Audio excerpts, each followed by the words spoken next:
لو عايز تفهم كتيب المفاهيم في اللغة الإنجليزية وتستخدمه في الامتحان من غير ما تضيع وقت أو مجهود في الامتحان، شوف الفيديو ده. عملت لك فيه فهرس لموضوعات المفاهيم، وضحنا فيه الألوان بتاعة الكتابة اللي كتبت بيها العناوين والشرح والأمثلة، ترجمنا فيها المفاهيم باللغة العربية. في نصيحة أحب أقولها لطلابنا وأنت بتراجع موضوعات كتيب المفاهيم: حدد من دلوقتي المعلومات الناقصة فيه وذاكرها لوحدها علشان تكمل بيها معلومات كتيب المفاهيم وما تضيعش وقت في إنك تدور عليها في الكتيب وقت الامتحان.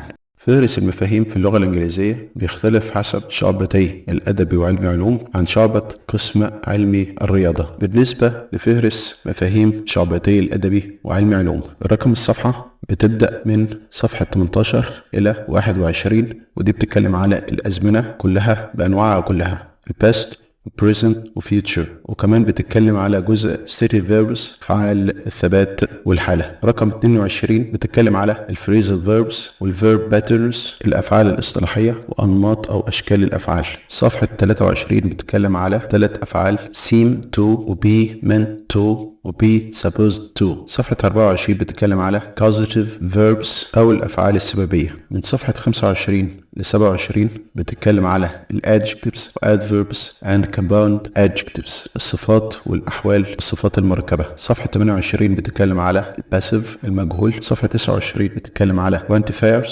المحددات. 30 بتتكلم على model verbs واستخدام الفعل الناقص would اللي بيساوي في المعنى used to والفرق بينهم الأفعال الناقصة model verbs يعني الأفعال الناقصة. صفحة 31 relative clauses ضمائر الوصل. صفحة 32 بتتكلم على reported speech المباشر وغير المباشر. من صفحة 33 و 34 بتتكلم على conditional sense أحوال F شرطية: الحالة الصفرية، الحالة الأولى، الحالة الثانية، الحالة الثالثة. وبتتكلم على making suggestions تقديم الاقتراحات. صفحة 35 إلى صفحة 37 بتتكلم على tag questions السؤال المزيل. countable and uncountable nouns الأسماء التي تعد والأسماء التي لا تعد. وبتتكلم على articles أدوات التعريف والتنكير. آخر جزء من صفحة 37 إلى صفحة 39 بتتكلم على punctuation marks علامات الترقيم.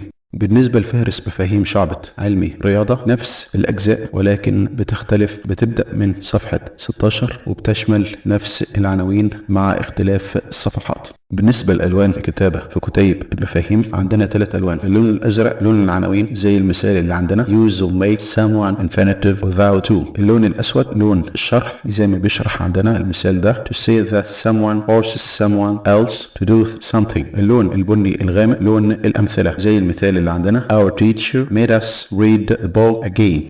أول جزء بيبدأ بيه كتيب المفاهيم بيتكلم على الأزمنة. بيبدأ بأزمنة الماضي past simple past continuous past perfect and past perfect continuous. زمن الماضي البسيط، الماضي المستمر، الماضي التام، الماضي التام المستمر. العنوان الأول uses of the past simple استخدامات الماضي البسيط. الشرح actions which started and finished in the past أحداث بدأت وانتهت في الماضي. الأمثلة: She lived in New York for 3 months only. She didn't live in Paris. My uncle returned from Algeria in 2010.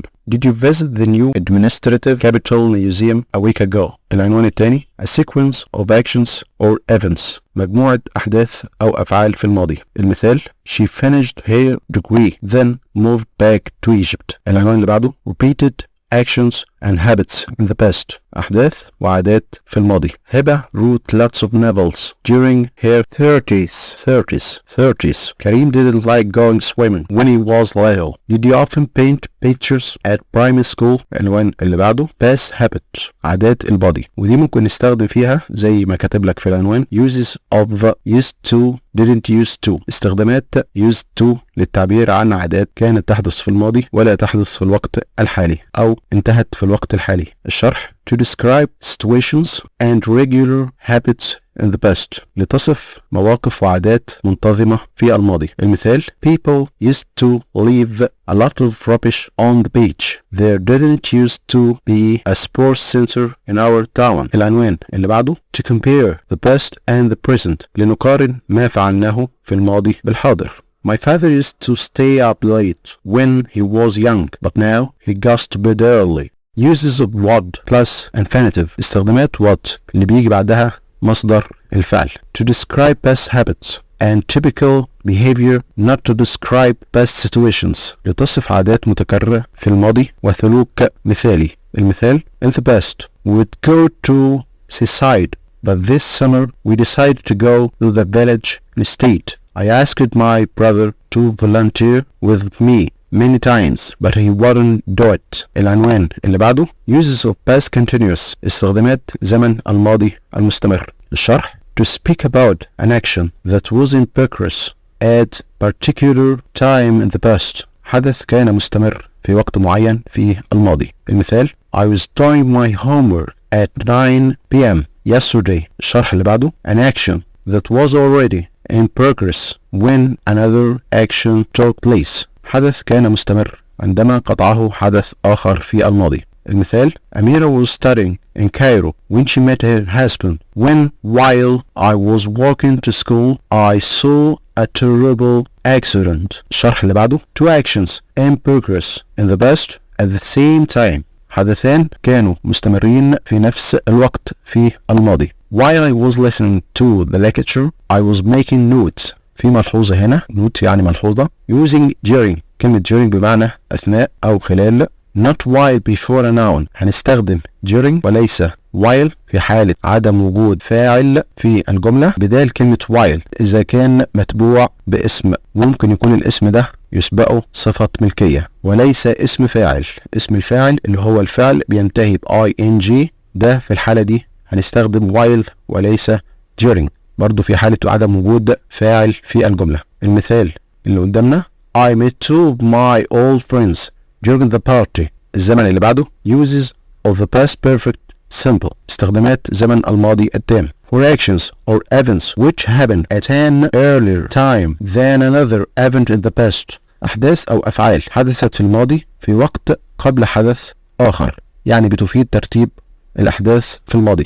We often use it with adverbs and time expressions such as after, before, once, when, until, already, etc. نستخدم غالبا الماضي التام مع ظروف زمنية أو تعبيرات زمنية مثل after, once, when, until, already. المثال: I'd finished all my homework, so I decided to play tennis. When the journalist arrived to do the interview, the player had already left. Once I'd read the book, I understood what she had achieved. والباقي زي ما احنا شايفين أمثلة على نفس الزمن. Note ملحوظة: use infinitive plus ing after, before and after if there is no subject after them. نستخدم بعد before أو after إذا ما جاش بعدهم فاعل على طول هيبقى الفعل بينتهي ب ing اللي هو اسم الفعل. Before going home I bought some bread. Past perfect continuous، الماضي التام المستمر. الأمثلة: She had been waiting for a long time when I arrived. Had you been watching TV when that stranger knocked on the door? Had you been waiting for a long time when I arrived? Uses of the past perfect continuous، استخدامات الماضي التام المستمر. To emphasize that the activity had been continuing for some time before another action in the past. Compare، للتأكيد على أن فعل كان مستمرا لبعض الوقت قبل حدوث فعل آخر في الماضي. المثال: I'd been studying for 2 hours before I went to bed. Talk about how long something had been happening، لكي نتحدث عن مدة حدوث شيء ما في الماضي. She'd been studying for 4 hours when the computer broke down. Note ملحوظة: Don't use the past perfect continuous. نفس الكلام ما نستخدمش الزمن الماضي تام المستمر when you use sense verbs، أفعال الحواس اللي هي زي ما ذكرناها قبل كده stative verbs، أفعال الحالة والثبات. Or say how many times you did reported the actions. زي ما قلنا لا نستخدم الماضي التام المستمر مع أفعال الحواس أو عند ذكر عدد مرات حدوث الفعل. I had sent 10 emails before I left the office. They had known each other for 10 years before they became partners. نيجي بعد كده الأفعال المضارع: present simple, present continuous, present perfect and present perfect continuous. زمن المضارع البسيط، زمن المضارع المستمر، زمن المضارع التام، زمن المضارع التام المستمر. Uses of the present simple، استخدامات المضارع البسيط. For actions, facts or for situations that are always or usually true، للتعبير عن الحقائق والأفعال والمواقف الدائمة. The moon orbits the earth، دي حقيقة طبعا. We live in the center of Cairo for habits and repeated actions، للتعبير عن العادات والأفعال المتكررة. Children often help their parents and grandparents to do things. Frequency adverbs ظروف التكرار. Use frequency adverbs when present simple verbs to say how often something happens. بنستخدم ظروف التكرار مع زمن المضارع البسيط لنذكر كم مرة يحدث الفعل. Common frequency adverbs أفعال ظروف تكرار شائعة مثل never, sometimes, often, usually, always. Frequency adverbs are usually before present simple verbs. تأتي ظروف التكرار قبل الفعل إلا فعل واحد اللي هو verb to be. Note: frequency adverbs come after the verb be. ده الفعل الوحيد اللي هو بيجي قبل ظروف التكرار. زي الأمثلة اللي عندنا. المثال الأول: we always help our parents when they are busy. المثال الثاني مع استخدام verb to be: it's usually sunny in my country. We use present simple after time conjunctions to express future. ده مهم جدا، النقطة دي مهمة جدا. نستخدم زمن المضارع البسيط بعد الروابط الزمنية للتعبير عن المستقبل.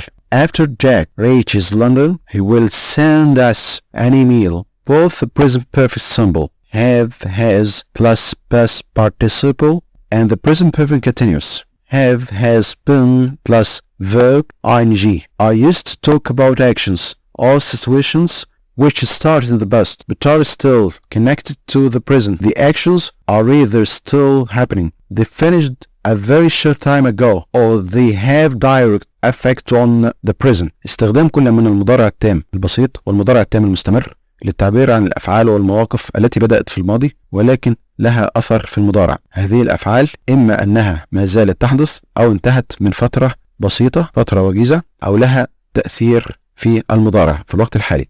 Present continuous المضارع المستمر. Uses of the present continuous: am, is, or are plus present participle بيكون من am أو is أو are والفعل مضاف له ing to describe a temporary situation that is happening now. لوصف موقف مؤقت يحدث الآن وقت الكلام. I'm staying in Paris for 6 months in January to describe a current situation which is different to a past situation. وصف موقف حالي مختلف عن موقف في الماضي. Young people aren't talking to each other on the phone these days to describe an action happening at a specific time in the future. Future arrangement لوصف حدث هيكون مستمر حدوثه في المستقبل. We're traveling to London tomorrow. We've got our visas and booked the tickets to describe an action that people do again and again. لوصف فعل يقوم به الناس مرات عديدة وهذا بمعنى إنه شيء مزعج. Why is he always making so much noise? Stative verbs أفعال الحالة والثبات.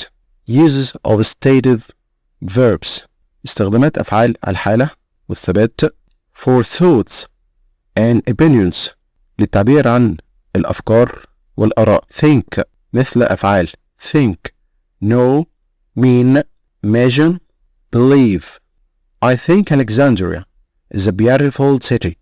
For feelings and emotions أفعال المشاعر والأحاسيس زي فعل like, love, miss, wish, want.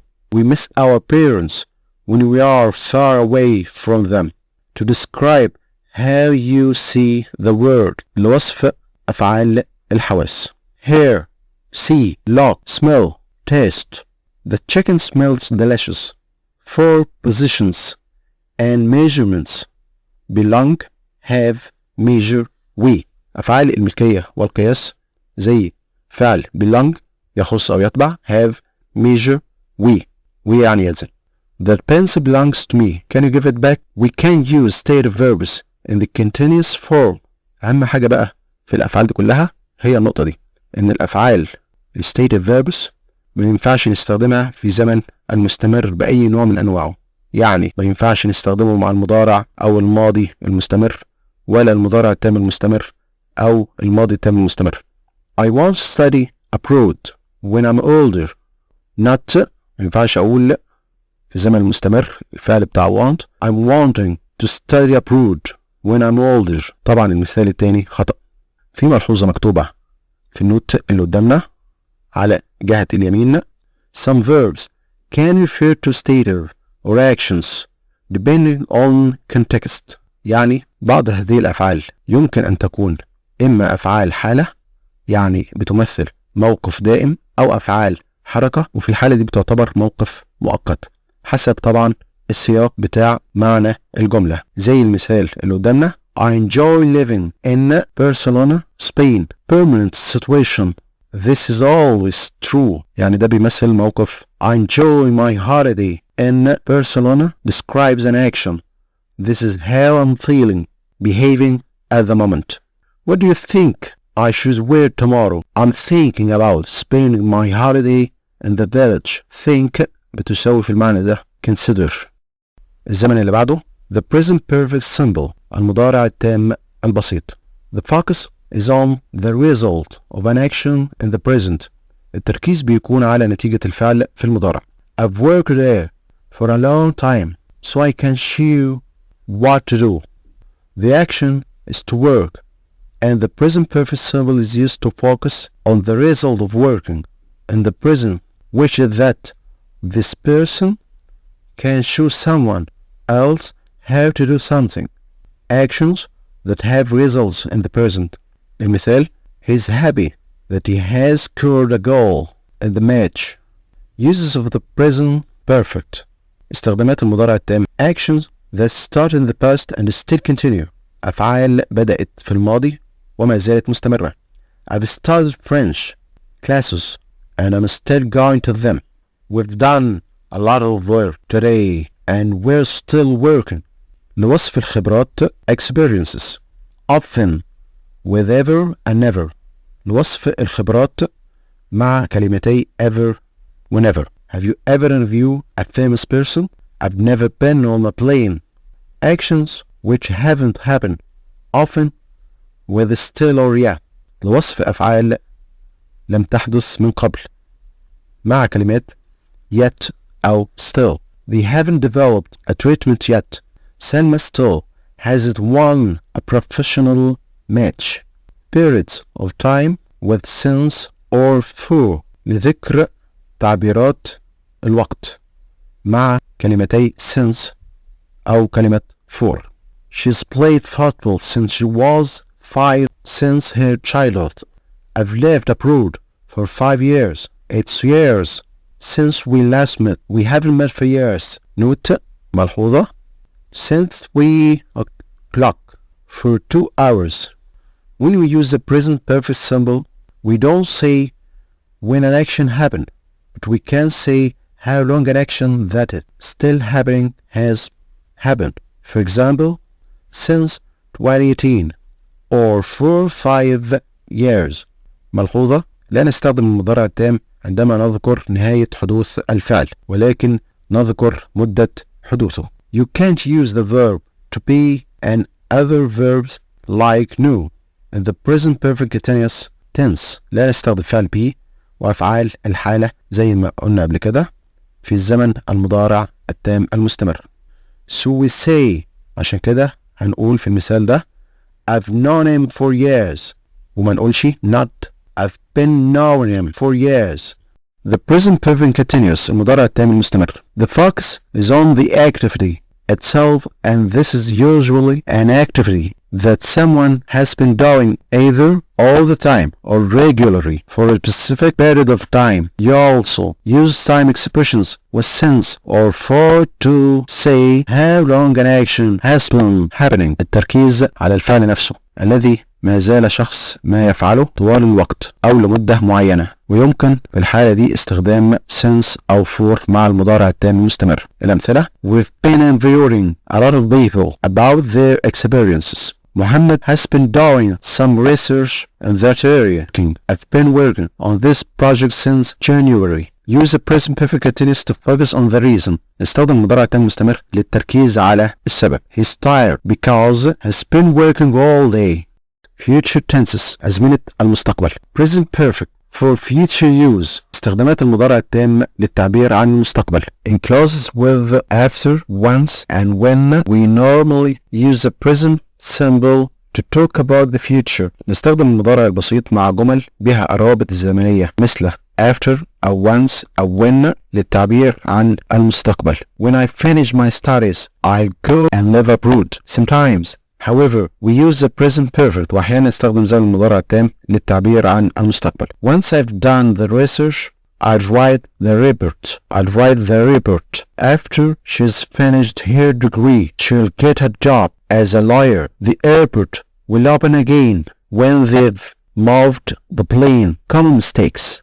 أخطاء شائعة. When I'll get there I'll let you know. When I've got there I'll let you know. ممنوع استخدام will بعد الروابط الزمنية. I'll keep researching until I'll discover a cure. خطأ صواب. I'll keep researching until I've discovered a cure. Talking about the future تحدث عن المستقبل. Use the future symbol will or won't plus infinitive for predictions with no evidence, quick decisions, offer, request and future facts. نستخدم المستقبل البسيط للتعبير عن التنبؤ بدون وجود دليل مرئي أو ملحوظ، قرارات سريعة، العرض أو الطلب، والحقائق المستقبلية. In 10 years time the world won't be very different. When you finish the article by the end of the day we'll see more and more reports in shops in the next few years. It's hot. I'll turn on the fan. Don't worry. I'll help you clean up this mess. Use the future continuous will or won't be ing form for events that will be happening at a certain time in the future. نستخدم المستقبل المستمر للأحداث التي ستستمر في وقت محدد في المستقبل. This time next year I'll be living in Spain. Will you be studying this evening? I won't be going to that school next week. I'm on sick leave. Sick leave هنا بمعنى إجازة مرضية. Use the future perfect. Will, won't plus have plus past participle for actions that will or won't be completed before a specific time in the future. باستخدام المستقبل التام للأحداث التي ستنتهي أو لن تنتهي قبل وقت محدد في المستقبل. Before the end of this century we'll have found life on other planets. Will they have found a cure by 2040? I won't have finished typing the report by the time you get there. Verb patterns with gerund and infinitive. الأسماء المتبوعة بفعل ينتهي ب ing أو infinitive والمصدر. When two verbs are used together the second verb is either the gerund form or verb plus ing or the infinitive form to plus present participle. عندما ينتهي فعلان يلي الآخر الفعل الثاني إما يكون يتبعه فعل ينتهي ب ing أو الفعل في المصدر أو to زائد فعل ينتهي ب ing. Verbs that are always followed by the infinitive. الأفعال اللي بيجي بعدها دايما to والمصدر زي decide, encourage, need, seem, try, want, arrange, agree, hope, expect, plan, offer, learn. دي أفعال بيجي بعدها to والمصدر. We decide to work on the project together. The book seems to be back in the library now. Verbs that are always followed by the gerund. Avoid, enjoy, finish, miss, recommend, admit, deny, dislike, practice, risk, consider, suggest. أفعال يأتي بعدها الفعل ينتهي ب ing. You should avoid looking at your phone in bed. I enjoy watching films in English. Verbs that can be followed by the gerund or infinitive. أفعال يمكن أن يأتي بعدها فعل ينتهي ب ing أو to والمصدر دون اختلاف في المعنى. Some verbs can be followed by either a gerund or an infinitive. To plus infinitive and the meaning stay the same.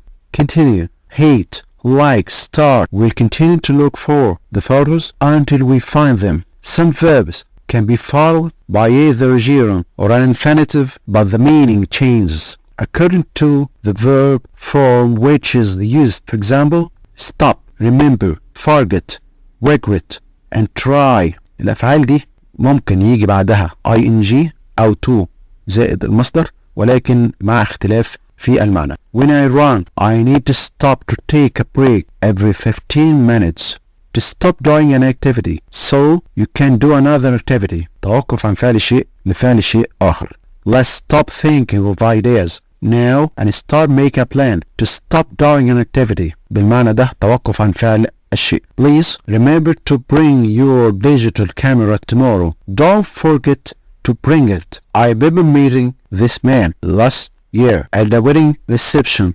I saw this man last year and now I remember that action. I regret wasting all my money. Now I have no money to buy this t-shirt. I'm sorry because I have wasted all my money. We regret to inform you that you have been accepted for this job. We are sorry to tell you this. ده أسف للتمهيد لقول خبر سيء. Try taking this medicine for your headache. It's very good. Try something as an experiment to see if it works. بيجرب علشان يشوف النتيجة. I'm trying to learn Chinese, but it's very difficult. Try to plus infinitive means that something is difficult, but you make an effort to do it. بيحاول بذل مجهود وفي الغالب المحاولات دي بتبوء بالفشل. Phrasal verbs, verb patterns، الأفعال الاصطلاحية وأنماط أو أشكال الأفعال. Phrasal verbs، الفعل الاصطلاحي. Phrasal verbs are verbs which consist of a verb followed by one or two prepositions. The combination of the verb and preposition in a phrasal verb creates a new meaning which is different than the meaning of the verb and preposition on their own. الفعل الاصطلاحي هو الفعل الذي يتكون من فعل يتبعه حرف جر أو حرفين، والفعل الاصطلاحي المكون من الفعل وحرف الجر لابد أن يكون له معنى جديد مختلف عن معنى الفعل وحرف الجر وهما منفصلين. Separable phrasal verbs، أفعال اصطلاحية منفصلة، يعني فصل حرف الجر عن الفعل.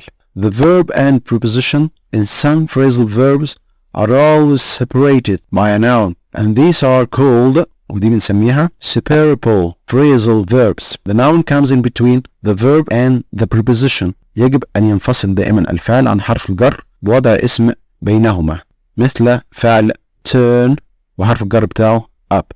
Turn up. Can you turn the sound up? I can't hear it. Inseparable phrasal verbs، الأفعال الاصطلاحية غير المنفصلة، يعني لا ينفصل الفعل عن حرف الجر، بيجي بعده على طول. The verb and preposition in some phrasal verbs are never separated by a noun and these are called inseparable phrasal verbs. The noun always comes after the phrasal verb. لا ينفصل أبدا الفعل عن حرف الجر بوضع اسم بينهما، مثل أفعال catch up. Look into. Look into. Let's look into other ways of having a virtual meeting.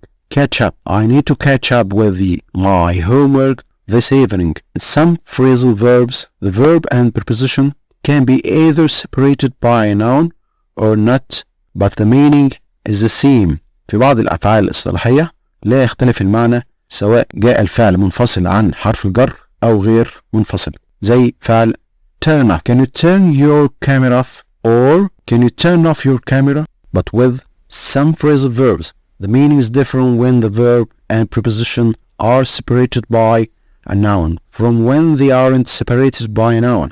ولكن مع بعض الأفعال الاصطلاحية بيختلف المعنى الفعل المنفصل عن حرف الجر أو المتصل به، زي فعل pick up. I can still pick up my little sister. To physically move someone or something upwards. We are going to pick my aunt up from the airport tomorrow. بمعنى to meet someone somewhere and then take them with you to another place.